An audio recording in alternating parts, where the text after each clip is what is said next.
हैं, इसका बदला कैसे लें। बस इस बात पे हमें आता है कि इसने हमारे साथ बुरा किया तो अब हम इससे बदला कैसे लें।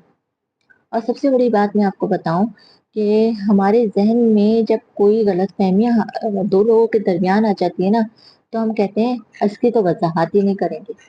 हम क्यों करें, हम तो गलत ही नहीं है, हम इसकी वजाहत नहीं करेंगे। अब मैं इसकी मिसाल आपको देती हूँ।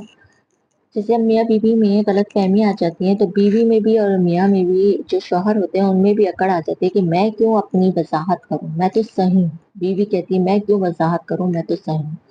तो ये गलत है। वजाहत कर देने से क्या होता है, शैतान बीच में से हट जाता है। गलत फहमियां शैतान पैदा करता है।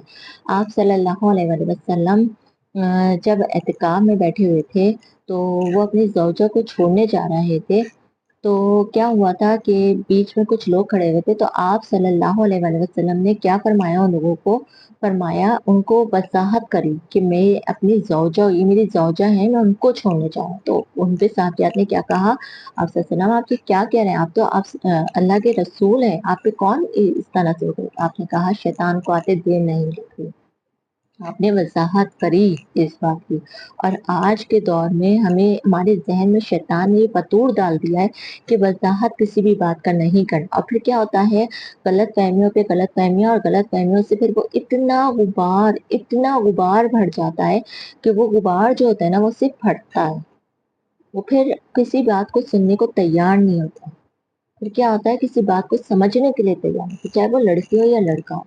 लड़के में भी और लड़की में भी आपस में इतना गुबार आ जाता है कि वो एक दूसरे को सुनने और समझने के लिए तैयार नहीं होते। और एंड में क्या होता है, एंड में यही होता है, तलाक हो जाती है।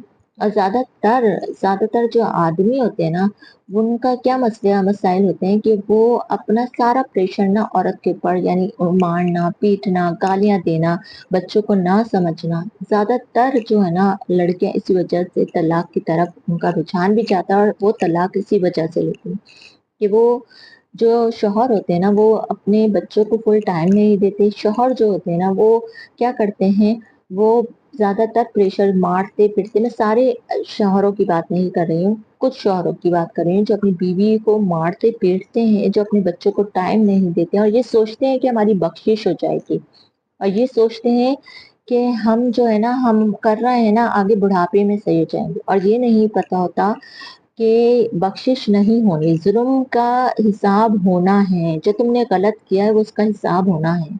अल्लाह जिसके साथ तुमने गलत किया है ना, वो तो आगे बढ़ जाता है। उसे तो अल्लाह आगे रास्ता भी देता है, उसे अल्लाह कामयाबी भी देता है, और अल्लाह उसे संभाल भी लेता है। लेकिन जो पीछे जो छोड़ता है ना, बिखरता वो ही है। सबसे पहले